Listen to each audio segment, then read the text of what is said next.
mu weekend okutandika sabbiiti empya mwe tugenda okulabira ku ebyo ebikyasigaddeyo mu byemizannyo awasinga season zigenze ziggalwawo. Season enamba ey'ebyemizannyo ebeera nnyingi, ebeeramu ebintu bingi, naye kaakati mu Europe awasinga season zigenze zikomekerezebwa okujjako ndowooza Abayitali n'Abafalansa be bagenda okulandaggamuko kubanga ttiimu zaabwe zikyalimu mu Champions League final gwe tugenda okulaba kweno weekend. Ate mpozi ne Abaspanish nabo season yaabwe tennaggwako kwoteeka ne Bungereza kubanga ttiimu ya Real Betis ekyalina okuzannya final ez'ekikopo ekya UEFA Europa Conference nga finals ezo zigenda kubeerayo okwosa enkya bazannya ttiimu ya Chelsea. Kale no abo nabo season zaabwe zikyagenda maaso. Wano ewaffe mu Uganda nawo season tennakomekerezebwa kubanga ku Saturday eno tulina okugenda wano mu Kadiba ekisaawe kyaffe ekipya FUFA kye yakoze ng'eyambibwako obuvujirizi okuva mu FIFA Federation of International Football Associations. Tulabe ku final wakati wa ttiimu ya KCCA ne ttiimu ya Vipers. Omupiira ogwo ntegeddeko gwa siringi $200 n'emitwalo 5. Mulabekoko ku kisaawe ekyomupiira kubanga ebisaawe eby'omupiira weekanganga si bingi nnyo mu ggwanga. Ekyokuba nti no tusambirako tekitegeeza nti nno ettaka ko kitudde lya mupiira, naye ebintu byetutera okwogerako wano nga tubyagaza FUFA ebirowoozeeko ne gavumenti ebirowoozeeko ku bisaawe ebiriwo oluusi biba tebisoboka kubanga ne FUFA ku lwa cranes nabo bupangisa ennamboole. Kati kizibu nnyo okuddira era owulira gate eziriyo, simanyi Southern Gate, simanyi ani. Kakati FUFA bambi ogisaasira kubanga nabo bupangisa oba tosobola kuleetawo birowoozo ebibwe bityo. Naye ku kisaawe ekyomupiira ekimu ku ebyo ebitono ennyo mu ggwanga nagenza okulaba kuliko Obua, batumyeko Obua, batumyeko Paul Asule ku bitundu. Olwekyo mugende mubeereyoko mulabeko ku kisaawe ekyomupiira kubanga mu Uganda ekisaawe bwe kityo ebisaawe bye bityo si bingi, naye bwe kiba nga omupiira tegusobola kubbula mu baagusambako ne bagunoza ate ani anaababbula. Kale naawe mukisa kya mukisa gw'amaanyi ddala okuba nti nno ekimu ku bisaawe bitono nnyo Uganda birina eby'omupiira amannya gano galowoozebbwako ag'abasajja abaakuba omupiira ne bakunakuna. Ku Obua ky'oyagala ky'oba okola, oba oyagala kutwala David Obua oba oyagala kutwala Dennis Obua, ekyo kiri gy'oli kubanga bombi omupiira baagukuba ne bagunoza. N'olwekyo teri ajja kwebuuza nti nno Obua yaani. Abo Obua bombi ekintu baakikolera ddala bulungi. Ate nno baali balina omuwala mwanyina wa David Obua, muwala netballer w'amaanyi ddala. Famire yaabwe yonna nno ya sports kubanga ne Hajat Fatia Kitaka amu ku abo abaaliko abafumbo ne oli senior Dennis Obua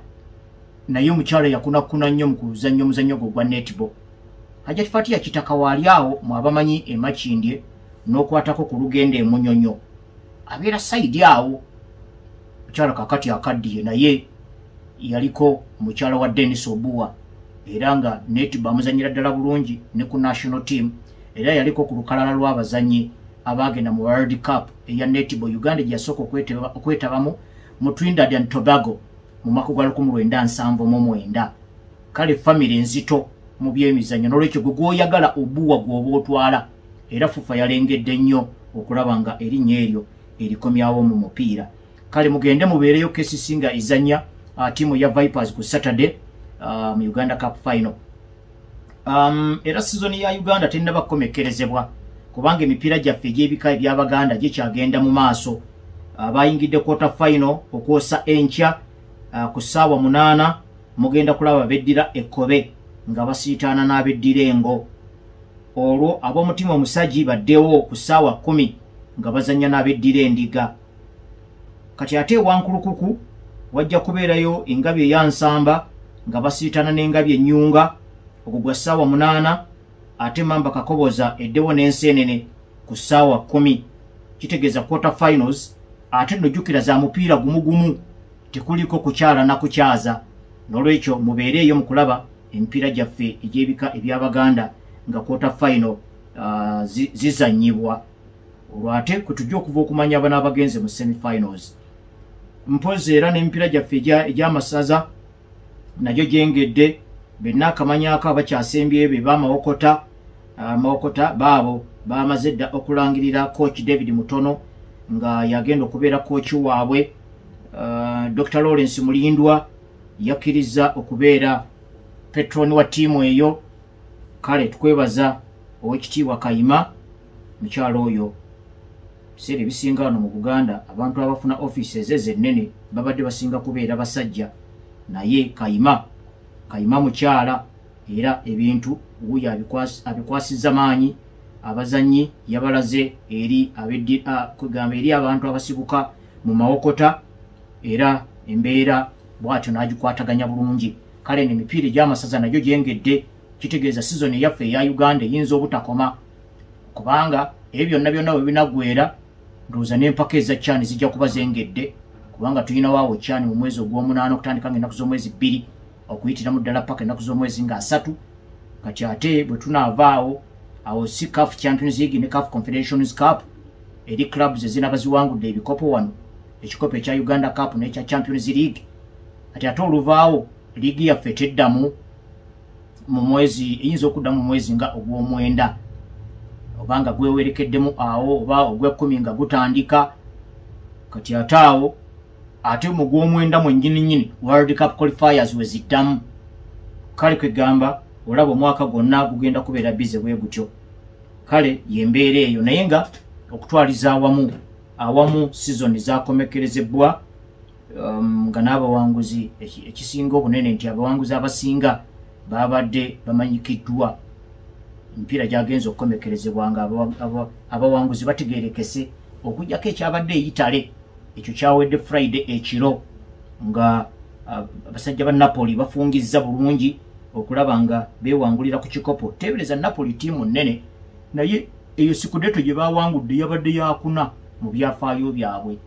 okwongereza ku bibiri ebyeri emabega eri Diego Maradona bye yabakwatamu mu gy'ekinaana. Eno yonna ebikopo bw'atabeera Juventus aba AC Milan aba Inter Milan, naye Napoli Maradona yagiwanika waggulu bwe yavaayo nayo nekka bazeemu juzi Luciano Spalletti bwe yabakutteemu najja n'abawanguza ekikopo era y'omu ku abo be baasubiddwa ennyo ku bazanyi bonna n'abantu ababadde batambulirako ttiimu ya Napoli. Gwe baasinga okusubwa nga abavuddeko ye coach Luciano Spalletti, namba 9 Victor Osimhen nakana akalenzi kawinga ka Vashkelia akagenda mu ttiimu ya PSG. Awo simanyi oba nno banaakawa ku mudaali ogwa Scudetto kubanga kaguteekako ettoffaali kakubira ddala paka mu January. Mu PSG kagenzeyo mu mwezi gwa January kayinza okuwangula Champions League kataayize eno nga bwe kataayiza n'eri. Kakati awo tulinze kulinda kulaba engeri gye banaakola mu Champions League. Naye nga ng'ogyeko Napoli awalala wonna ba champion babadde bategeerekeka dda. Ne Vipers yagenze okuba omupiira gwayo gwasembeyo mu season olunaku olwa Saturday twali twabamanya dda nti banantamegwa bo aba PSG ndowooza n'ekikopo bakyerabira nokyerabira kubanga be basooka okuzingako okusobola okwetegekera obulungi Champions League. Spain nabo gondi yali abakutula dda Barcelona, ne Bungereza Liverpool yali abakutula dda, ne Bayern Munich yali yakutula dda ekyayo mu ggwanga erya Germany. Kale kegamba Napoli ne ttiimu ya Inter Milan abatutte paka ku lunaku olusembayo ku Friday ekiro be babadde bakasembayo okulangirirwa ku bwannantamegwa. Naye ng'ate wali e Bungereza njagala kubeebaza mwenna abadde bawuliriza nga tuweereza emipiira egyo ne muto wange Issa bateyambadde kimbugwe tubadde tutera okubeeramu naddala maaki eyo esookawo buli Saturday. Njagala okubeebaza adde bagoberera. Njagala okwebazaamu ak'ensuso mukulu Mugisha Atanasi.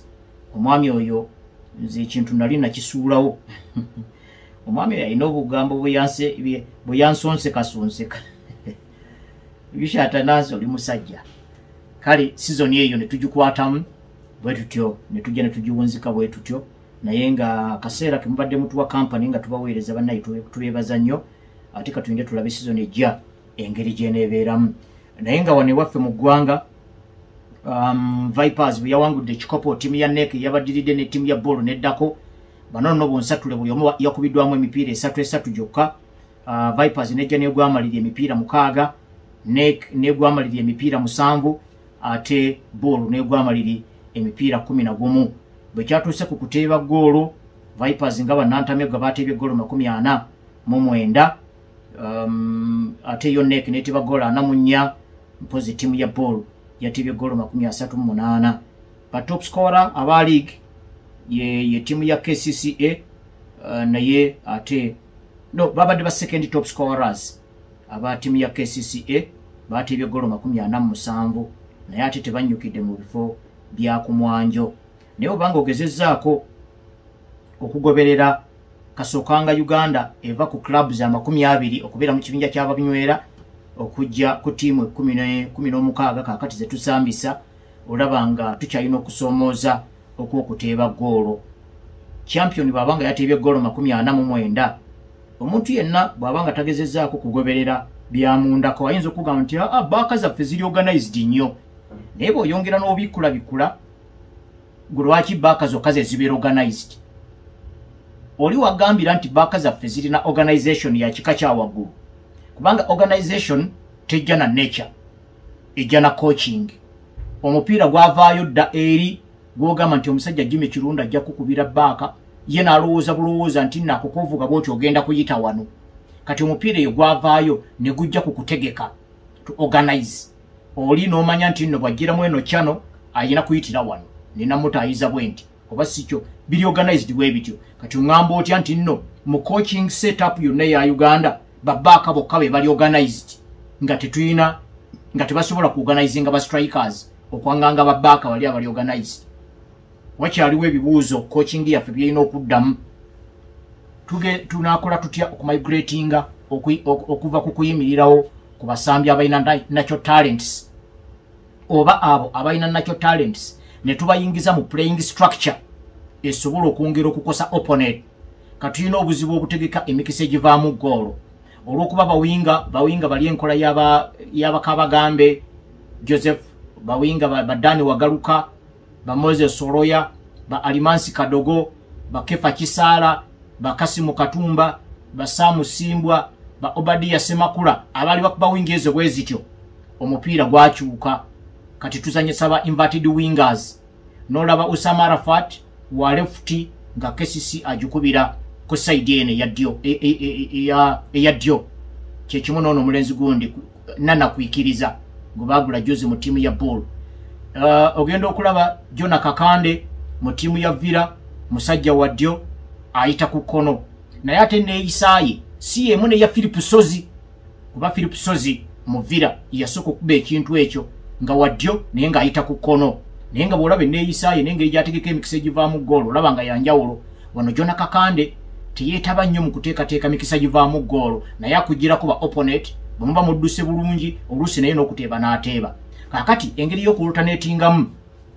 omusambi ali mu inverted wing asalawo ddi era asinziira ku ki okusalawo nti kaakati kakole mukisa guvaamu goolo oba kaakati kayeemalirira agenda ateebe? Ye bw'asalawo nti kaakati kayeemalirira agenda ateebe, ba teammates abavira banne balina kweyisa batya okumukuliyetingira channel eyo? Kati ebyo ebibuuzo coaching yaffe okutwaliza awamu mu Uganda tennaba kubiddamu. Kale nno ne kivaamu goolo okubeera culuculu bwe zityo ne zikendeera. Ebyo ndowooza bimu ku ebyo abakulu abakugu bye balina okubaganyako ebirowoozo baveeyo n'ensonga entuufu, kubanga ekyo kya bya kikugu si kya butonde nti Uganda tekyalina bateebi. Ekintu kirina kubeera kitegeke butegesi mu ffumbiro eri aba coaches. Awo tulina okusoomooza kw'amaanyi. Ate nno kirudde kino nga goolo ntono. Okuggyako ndowooza KCCA bwe yawangula mu sizoni ya 2018-19 lwe yateeba goolo 61. Ezo goolo ezikyasinza okubeera ennyingi champion mu Uganda ze yateebye mu myaka nga 6 egiyise. Kale nno okusoomooza kw'amaanyi eri omupiira gwaffe. Ndowooza nti nno abakugu basobola okwongera okukitakulira omutwe n'okwesitula kwa ttiimu zino. Bakakati we tuba nga tulabye Vipers, NEC ne Bull nga be basiritanye mu top 3 positions, olowooza nti nno ne clubs nga Kitara, KCCA, Villa, Express, Bull ne NEC bayina okuteekawo embavu esindiikiriza anaabeera champion. Bwe kabanga akakundi ako katiimu 6 ziba zirina okusindiikiriza ennyo anaabavaamu nga champion. Kubanga bw'oba tosobola kukuba goolo ziwerako ng'oli wano ku lesser opposition, kubanga wano ogenda kuzanya Mbale Heroes, wali ogenda kuzanya Bright Stars, wano ogenda kuzanya Wakiso Giants, naye bw'ogenda ku continent ogenda kuzanya ba championi banno.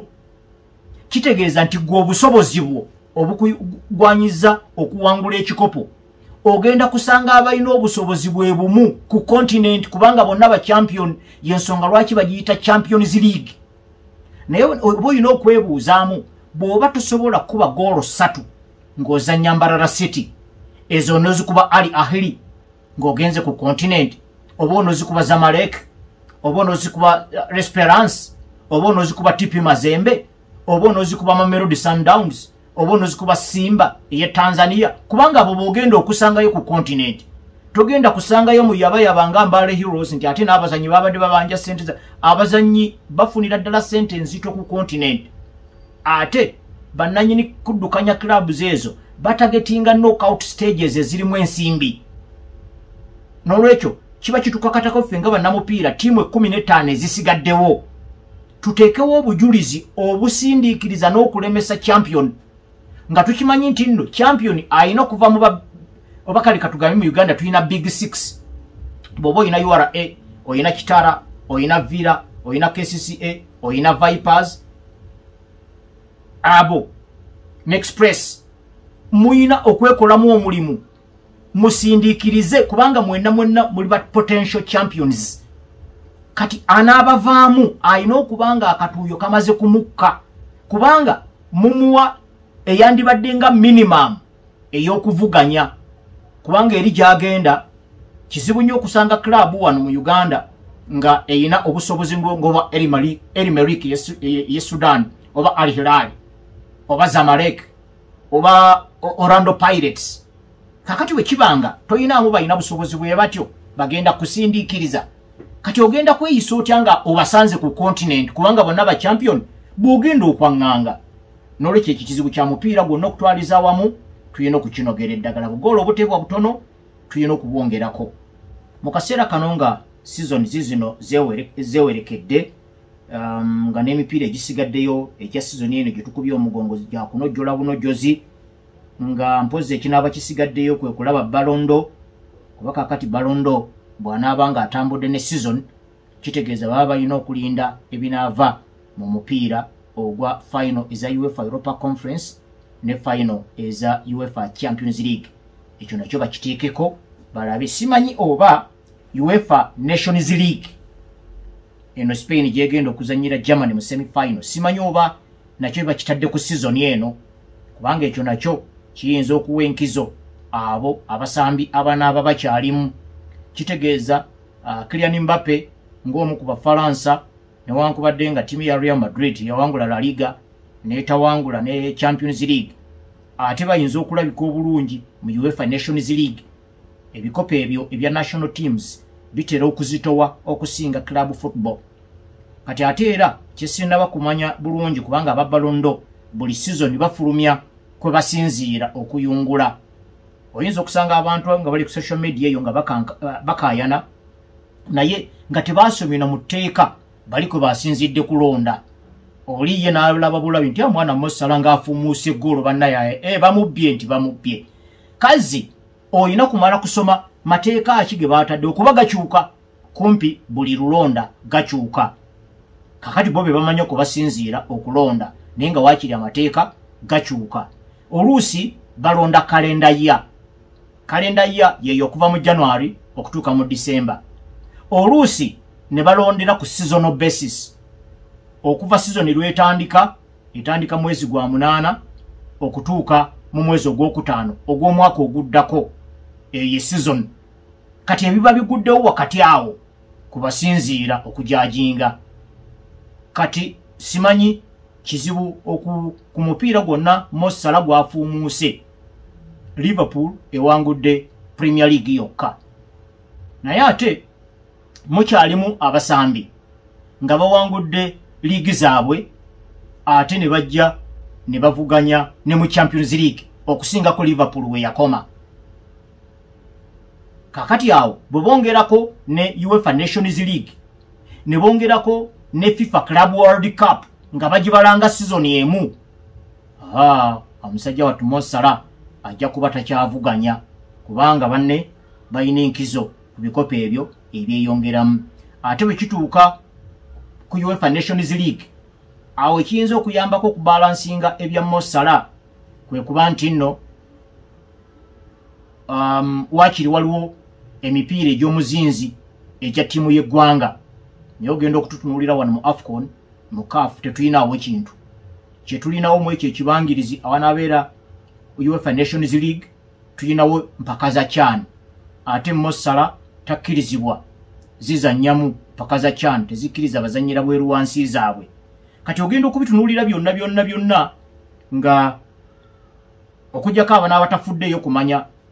nnyingo ze bataddewo kuba nasinziira kulonda bwe zinaaba zikyuse nga zisobola okumu accommodatinga ajja kubeera serious contender. Kati mu kaseera kano abatendesi batandise okufuna emirimu emijja. Erik ten Hag akakasiddwa ku butendesi obwa Bayer Leverkusen awavuddemu ne Xabi Alonso eyagenze mu ttiimu ya Real Madrid yeno naddayo buzzi Xabi Alonso yaliyeko ng'omusambi yaliyeko ng'omutendesi wa under 14 akati ate n'asindikiriza Carlo nakkirira mu ttiimu y'eggwanga erya Brazil era maaki ye n'esooka ejja kuba Brazil ng'ezannya Ecuador. Tulina obubonero bwe bumu World Cup qualifiers ne Ecuador kale ate nga ffe tuli ku bugenyi tulinza okulaba Carlo kyagenda okutuleetera naye abo tujja kuddayokko. Okusooka Ten Hag manye ebintu bino ebya statistics bikwewuunyisa birina engeri gye binyirizaamu songa gwe boogezaako n'obikkulwa omupiira mu kisaawe wakati ngulaba omupiira gubaddemu kakati bw'otunulira statistics ne gundi n'omwami sporting director wa timu ya Bayer Leverkusen abadde alangirira Ten Hag n'ogamba nti y'omu ku Giants ababaddewo wakati wa 2018 ne 2022 awawanguliddewo ebikopo 5 yawangula Capital One Cup mu Man U season ye yasooka season eyokubiri mu Man U n'awangula FA Cup ate awo Man U egenda okumufuna yali awangudde ebikopo bya league ebiddiringana 3 mu club ya Ajax. Kati bw'olaba ekintu ekyo nga package eri awo nze n'ogamba nti omusajja bw'ati amala ati ebbanga lino lyonna nga talina mulimu. Statistics nno bwe zityo tezikuwa bujulizi bwa nkomeredde newankubadde nga zisobola okuyambako okunyiriza ky'obukubaganyaako ebirowoozo. Naye wuuno afunye omulimu actually yavudde ne Bungereza nga yeewaana nti ye kasookanga gye Bungereza teri manager n'omu amusinza bikopo bingi anti ng'alina Carabao alina ne FA Cup abalala oli bw'abanga alinayo FA Cup alinayo emu bwe wabeerayo omulala alinayo Carabao alinayo emu ye alina ebikopo 2 era yagamba nga mu kweyagala ennyo nagali yagenza okuva e Bungereza ng'ogyeko Pep Guardiola teri manager ye kasookanga ajja Bungereza teri manager amusinga bikopo bingi bw'atyo Ten Hag ne kakati wuuno naye afunye omulimu tulinza okulaba engeri gy'anaakolamu emirimu saidi yeeyo. Xabi Alonso oba Abangereza be bamuwanikako gundi Alexander-Arnold Trent oba naye gw'ayagala anye Abangereza abo batera okubeera n'amawulire gatera okwesookayo oluusi ne bajja ne bibookya ne bateekawo oluusi story nti eri omwana yakizudde nti eriyo abamuwala n'eri n'abisazaamu naye amawulire gaakubadda kuba baakirabadda nti nno Dani Cavallaro takyakuba bulungi namba 2 mu kiseera abeera ku ndiri ng'ate balaba n'ogundi Alexander-Arnold Trent nga balaba nti nno endagaano yeggwako ate nga ndowooza bandimwagadde mu ttiimu ennene nga Real Madrid.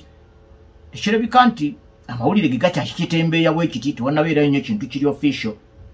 naye ate oyinza okwesanga nga ne kubanga Xabi Alonso ayagala nnyo omupiira guli structured bulungi n'engeri ba wing back engeri gye beeyisaamu yanjawulo kweyo Arnold Trent gy'abadde amanyidde. Arnold Trent abadde akola ebintu kyeyagalire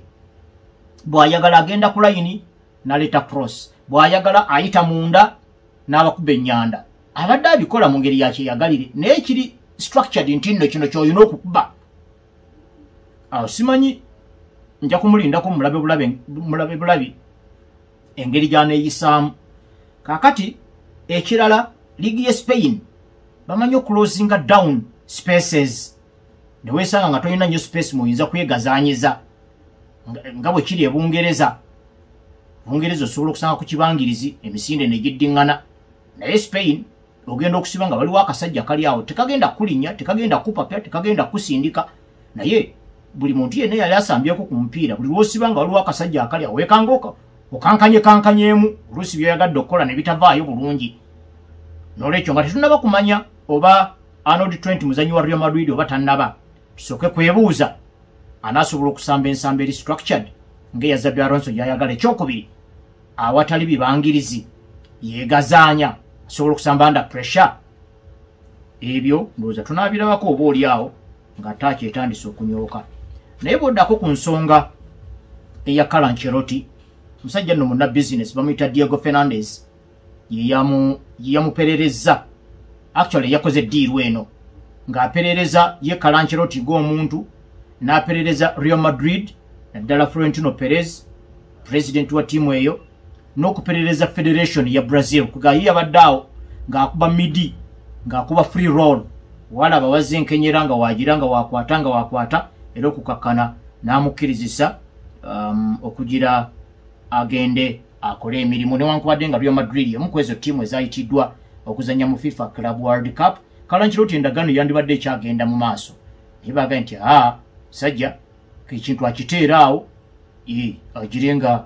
agenda akola eri kubanga ate eri naye bamwetaaga okufa obufi ensonga lwaki ne Real Madrid yagasegase mangu awo nefuna obi waayo Xabi Alonso ekintu ne kitambula naye ate Carlo Ancelotti wayinza okuyambirako ko ku ttiimu y'eggwanga erya Brazil Ababrazil bano okubeera strict ku by'obukodyo tactics tibatera nnyo okubyagala bo baagala taaki gwempaawo andi okumpinja ku musala ne baba azze omulala nga mujjako Brazil yeeyo ttiimu gyebadde erina n'abazannyi beerina bino ebyokubeera strict ku tactics tebabiriiko nnyo kakati ate ne Carlo Ancelotti naye bw'atyo ebintu bino ebya tactics ye kati akufunira bufundizi walabira obusobozi bwo nti busobola okuvaayo ng'akwempoweringa nti munnange nakyo characteristics zo zikulaga nti osobola kino nakino kikole buli lwowulira nga kizoba kijjanga mwasi nga omuntu bwagenda okwasimula gwe kikole bw'oba oyagala wakusala musale bw'oba oyagala wakuddusa mudduse awo njirabamuko nga advantage ate n'oluusi okuba nti nabana abalenzi Rodrigo Goes Rafinha Vinicius Junior abadde akola nabo wadde Rafinha abadde opponent naye waakiri abadde alaba emirimu gye wali mu ttiimu ya Barcelona tulaba gundi Mateus Cunha tulaba Bruno Guimaraes ne Joelinton engeri gye balabiseemu mu ttiimu y'abanafu bano aba Newcastle newankubadde nga midfield ya Brazil bwebeeramu abo abafata ba Gilberto Silva ba Emerson da Rosa Ferreira bwe babeeramu kubeerako waakawoowo either Robinho oba Ronaldinho oba Kaka kati awo tulinza aliwo gwayinza okubirako awo Mateus Cunha bw'otunulira ensamba ye kumpi nze nfaananiramuko Firmino talabika nnyo nga namba 9 to lead the line ate nga Brazil ebadde emanyidde mwenda oyo beba Adriano Leite Ribeiro beba Nazario da Lima Ronaldo okuddirayo ddala eri ku ba Romario da Souza Faria ba Edmundo okuddirayo ddala eyo nga Brazil erinayo mwenda oyo kati oba kinaakyuka bukyusi kuba ate ne Firmino yennyini naye tiyagunoza ku national team olwamwenda eyo eyiye ey'okudropinga off n'akomawo n'areceiving eno Nazario da Lima yabikolanga byonna adropinga n'agujjako naye ng'abantu ajja beetwalira ku speed abeesalire abeetebere ne goal ate Firmino kyataayina kati ate newankubadde nga football IQ eya Roberto Firmino yali nnungi ng'eri waggulu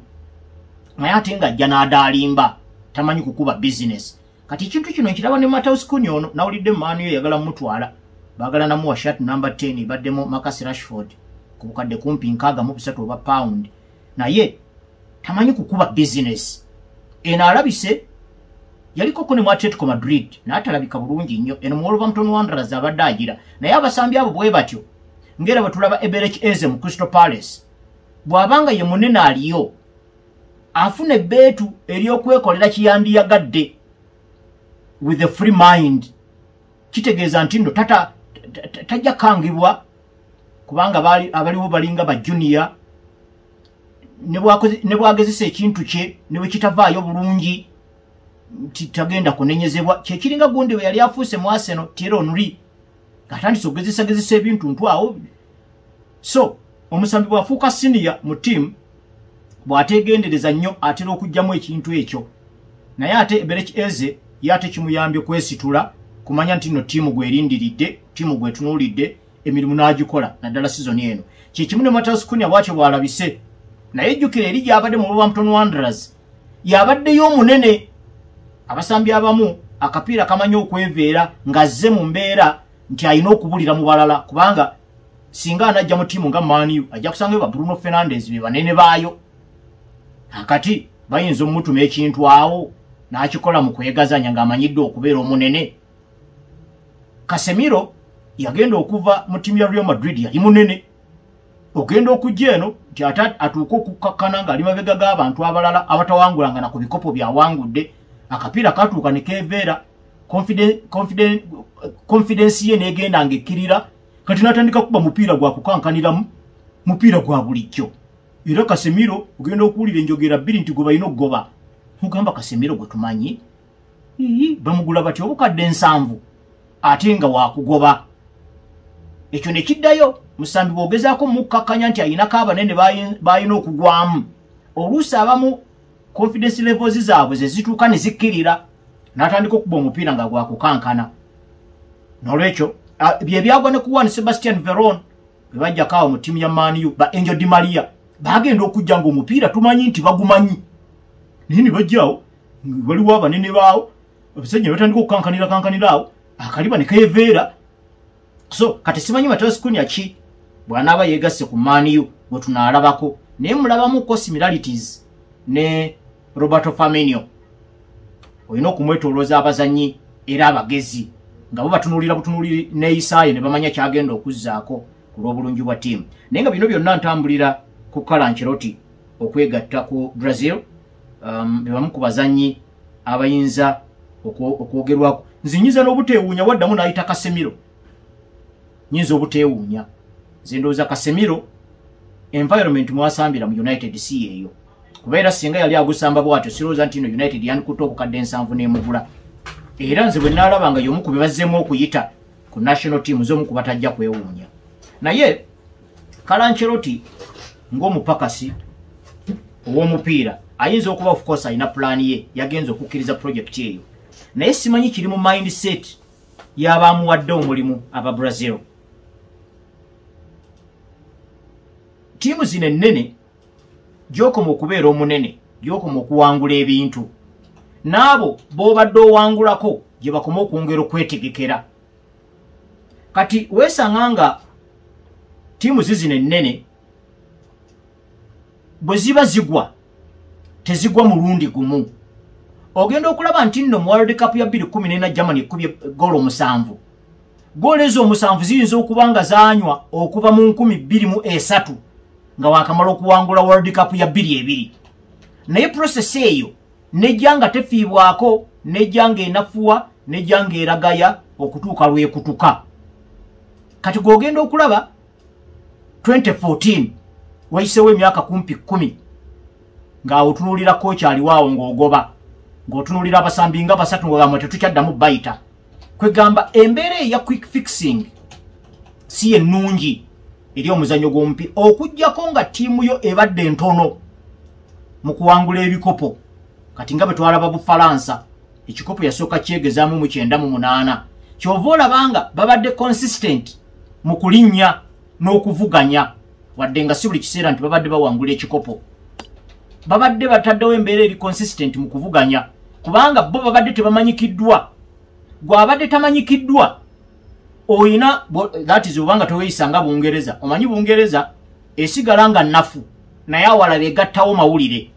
kati amawulire ne gagiyisanga abamu ku banene abali awo ninga baludde nga si banene kiri awo basobola kufuna obufunyi squad once in a while nejja ne bakubira gondi 2 oba World Cup 2 nejja ne vaawo nenga sigama tinno consistently babaddewo nga bavuganya ku bikopo ebinene kachibere Euros kachibere FIFA World Cup ngebimu ku bikopo kwopimira amaanyi ga timu ezenene ezeggwanga kati timu zine nene okufaananako ne mu club football baba tebaagala ku droppinga ego eri eyokuba abawanguzi erebe kakati bye bitaataganya Man U bye bibadde bitaataganya ne Arsenal bye byali bitaataganya ne Liverpool bye yatigomya buli muntu mu gy'ekinana n'egy'ekyenda balemwa okuteekawo embeera eya life after eyo success joina kubanga success of course tekoma wandiyagadde okubeera buli kiseera ngo succeeding naye tuluuza nti ba opponent baba batunudde opimye otya okugaziwa kwa n'obuzito bw'aba opponent awo kyoba olina okwebuuza buli lwobeera successful okumala ebbanga olina kupima obusobozi bw'abo abazzeewo nga tonnaba na kwerowoozaako ggwe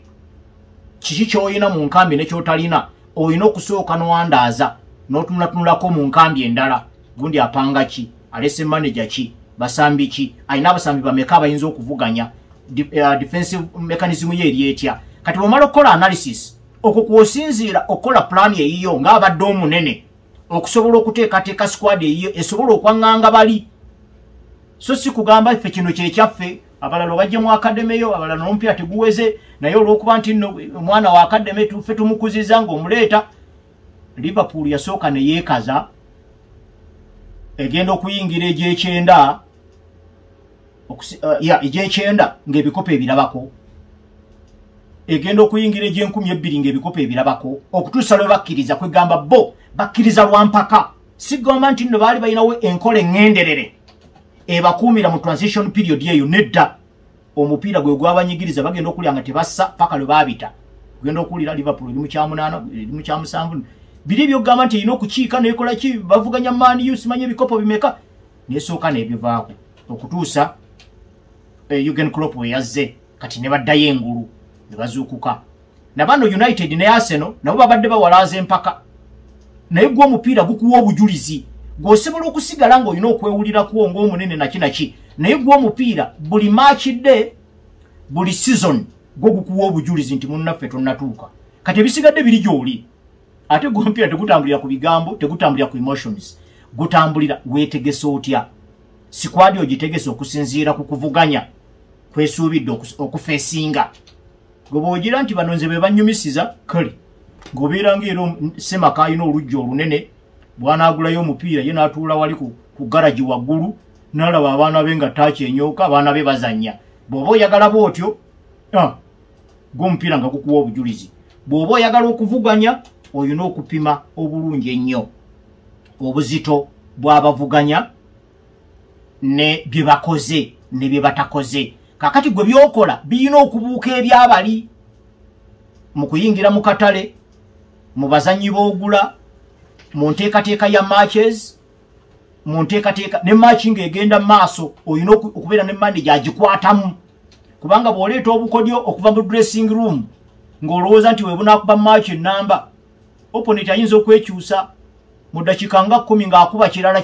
kiwabaze nga yakuziguludde dda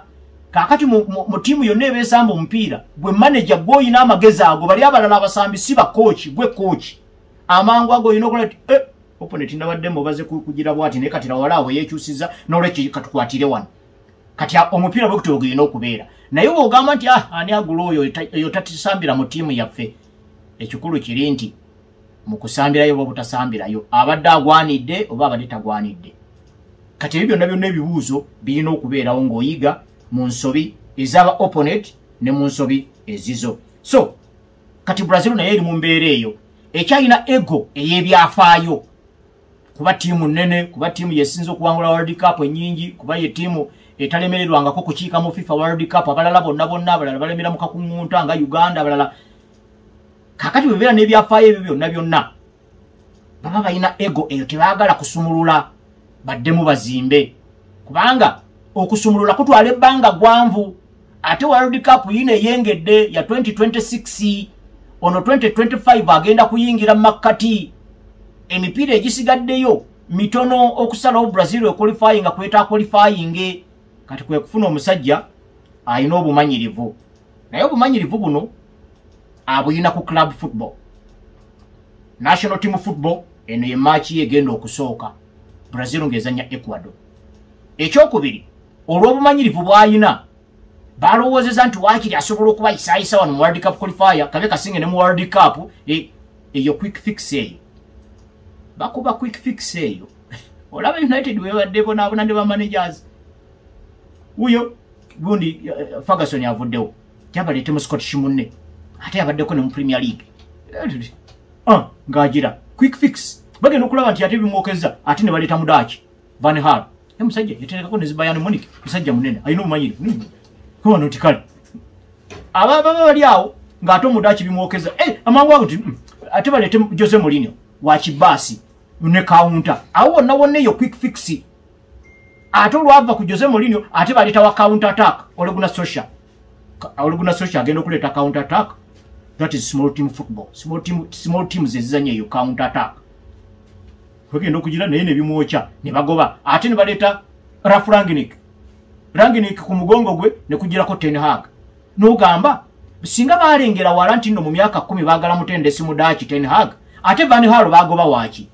Naye olw'okuba tebalina budde bugumiikiriza nti sebo lindako nga bwe tuzimba kati awo simanyi Brazil kyebala. So kakati awo kyekitimu oyinza okulabira Brazil nga Kalancheroti oba kalenze mwenjirabira Kalancheroti nga tannaba kusomesaayo match n'emu naye ate era aba CBF Confederation of Brazilian Football ndowooza bandibadde mu byokulabirako ne gye baagala okutwala ttiimu y'eggwanga bandijje World Cup ya 2020 mu mboozi zaabwe. World Cup ya 2020 kuli tekwali kusamba mupiira eri yali statement simanyi oba mwali mugirabyeko World Cup eyo eri yali statement gyotasobola kwessaako emipiira 7 gyonna ne bawangula miwangule ate nga bagiwangula beautifully ayagadde kyenga nga agifuna mu bujjuvu ayagadde olukunkumulirwa golo ng'olufuna mu bujjuvu nze nali ndowooza Brazil kyeyandikoze kino eno ego ey'ebyafaayo bandigize nga bagijjawo ne bazimba mpola mpola kati waliwo gundi Silvio Mendes Campos oba Silvinho yakubako namba 3 ya Barcelona yaliko ne mu Arsenal ennaku zino atendeka ttiimu y'eggwanga ya Albania omupiira yagukuba mu Man City n'agukuba mu Arsenal n'agukuba mu Barcelona omugatti yazannyo emipiira kumpi 1400 omanya nti no Europe yanyikira bulungi n'agenda kati yatendeka ttiimu y'eggwanga erya Albania bw'ogezaako n'osoma mu ntendeka ye eya ttiimu y'eggwanga erya Albania ojja kumusanga nga ye already yali asazeewo ng'ayagala kubisa system ya 4-3-3 naye bwe yaweebwa banne abagenda okumuyambako yabagamba banoonye abasambi 7 enzalo za Albania gye bali yonna mu nsi yonna abasambi 7 babajjeko babakwate matches zaabwe ze bazanya buli omu matches 22 ye afuna obudde alaba obutambi obwo ajjemu abazanyi banaayita ku national team ya Albania wabula mu kuzanyisa 4-3-3 yalwawo nnyo ng'anoonya namba anaakuba right wing kitegeeza nga wakono yafuna Jasiru Asani naye yanoonya n'alaba obutambi ng'omusambi bwatyo tamutuukako kati ku mbeera eno ekyo kyokka kikuwa obujulizi nti ebintu bye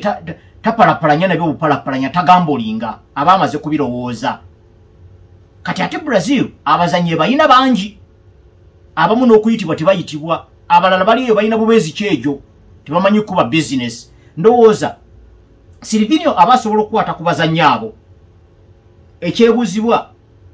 ani ayitiddwa ng'agenda kukola ki kikimu ku bibuuzo byendowooza nti nno Silvino yalina okuddamu kale byandibadde addamu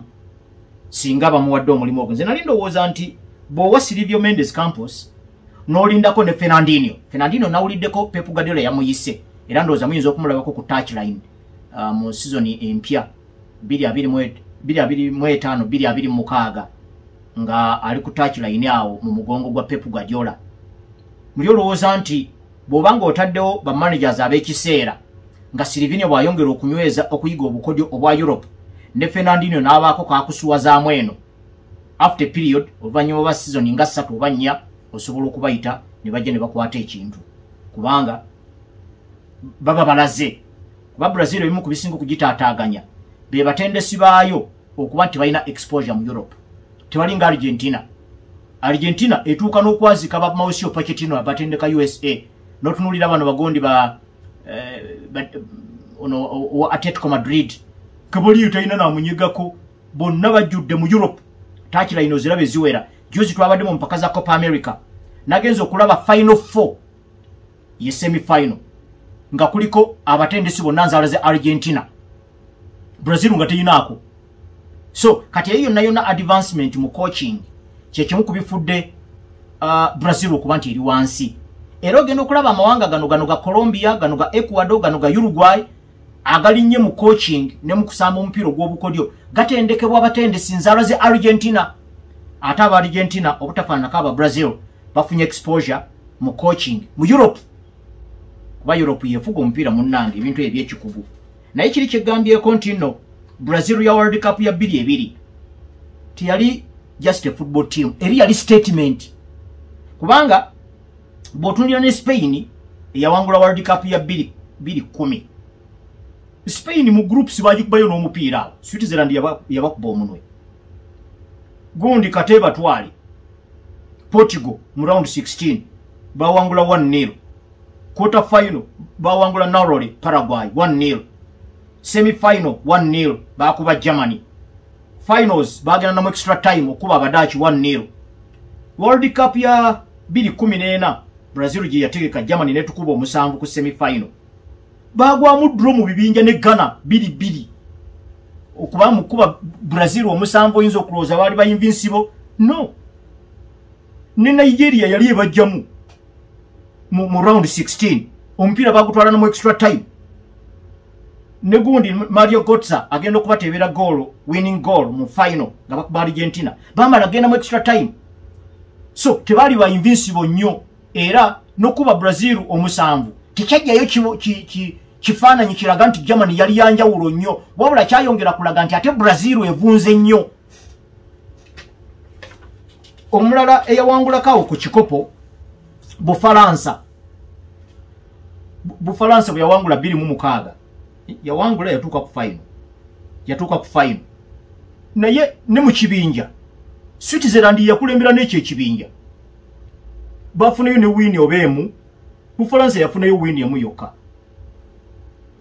kuba bagwa amaliri ne Switzerland 0-0 ne bagwa amaliri agemu emu ne Korea semi final batebayo na penalty ke kabayisa ku gundi ku Portugal mu final bagwa amaliri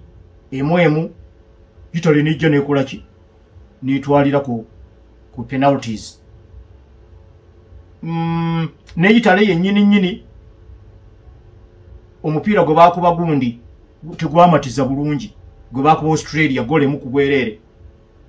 gwali guganyi ne dakika ekyenda nga bali mu dakika ya 95 Totti yakuba ka penalty awo akaja mu Australia ninga ate mu bibinja Italy yagwa amaliri ga gole mu kwemu ni gwange lya USA Bufalansa wano 2018 mu bibinja bawangulayo match emu yokka Mexico ne South Korea Mexico ne South Korea bakuba omupiira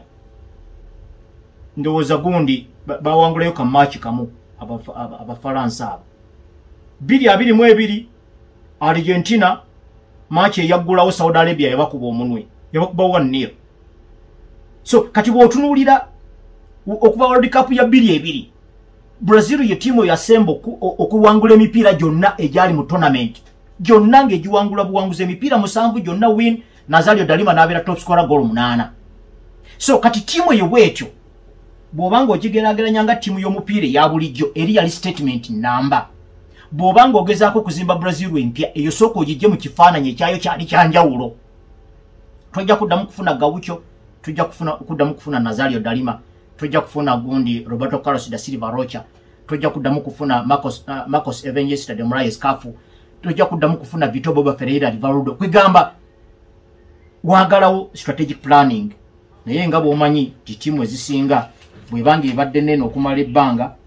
batera okugamba kanagweramu eyo owekanga gye bakukubidde omupiira ng'oyagala kuyifixing. Kale ensonga zino kanzikomye wano, endala ate tunaaziraba olunaku olw'enkya. Waliwo mukulu Craig Mark ngambye nti no ku CMI headquarters nabo babeerako ku shows zino. Bannaffe mwebale nnyo aba CMI. CMI headquarters ziri Mbuya. Bannaffe mwebale nnyo mwebalire ddala okugoberera bye tukola.